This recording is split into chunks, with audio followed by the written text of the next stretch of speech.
Senhor presidente, ontem estive em Brasília acompanhando também, junto com a comitiva oficial, liderada pela nossa presidente da Assembleia Legislativa, a deputada Silvana Covatti, e representando a bancada do Partido Progressista, cuja liderança está sob comando do deputado Frederico Antunes, estive participando deste julgamento do Supremo Tribunal Federal sobre a dívida dos estados. Senhor presidente, sabe por que o estado do Rio Grande do Sul não teve a sua dívida perdoada, como aliás foi um pleito feito aqui por alguns colegas deputados? Por que, presidente, o estado do Rio Grande do Sul não é governado por um ditador africano ou por um tiranete latino-americano? Afinal de contas, deputada Lisiane Bayer, se Porto Alegre fosse capital da Venezuela, nós já teríamos metrô. Ou se Porto Alegre fosse um porto em Cuba, o cais do porto estaria bombando, como é o caso do Porto Marial. Preciso concordar com as palavras do meu colega Santini.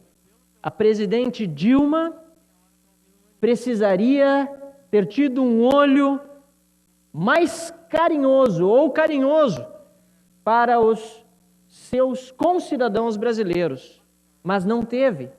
E esta arrogância é um dos motivos por que esse processo de impeachment vai se confirmar agora no Senado Federal. Dilma abandonou os seus filhos brasileiros de todos os estados e o Rio Grande do Sul exige respeito. Exige respeito. Os gaúchos exigem respeito da presidência da República. Por esse motivo que considerei sábia, muito sábia a decisão do Supremo Tribunal Federal. Por vezes discordamos de decisões, por vezes concordamos, mas desta vez preciso dizer aqui, de público, que o Supremo Tribunal Federal foi sábio ao dar 60 dias para que as partes possam negociar com a União.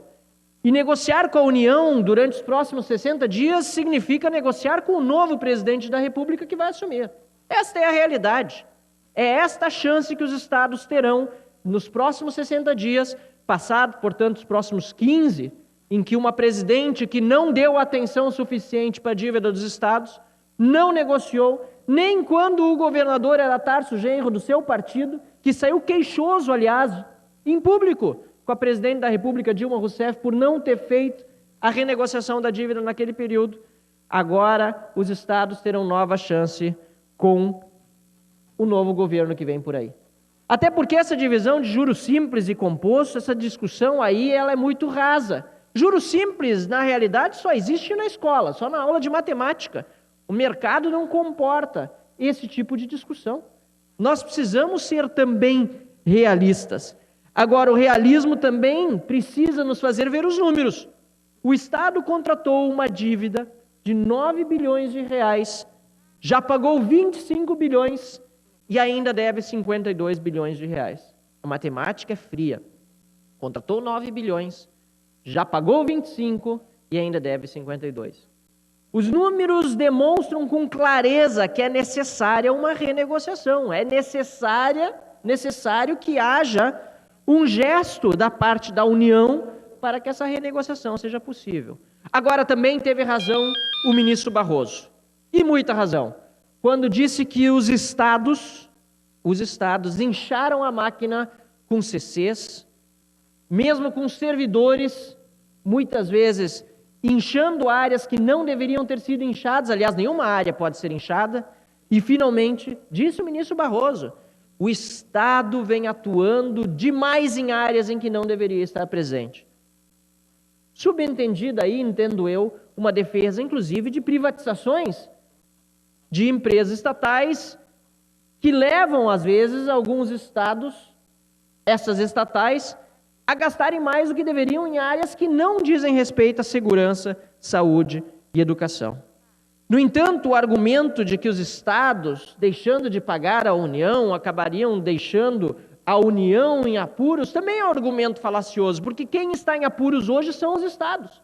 E a União parece querer, aliás, está fazendo isso, está passando a conta da sua incompetência e da corrupção para os estados pagarem e também para o cidadão. Porque, no fim das contas, o cidadão está sendo atendido muito mais pelo Estado do que pela própria União. Segurança, saúde, mesmo educação, em geral, são responsabilidades do Estado ou dos municípios.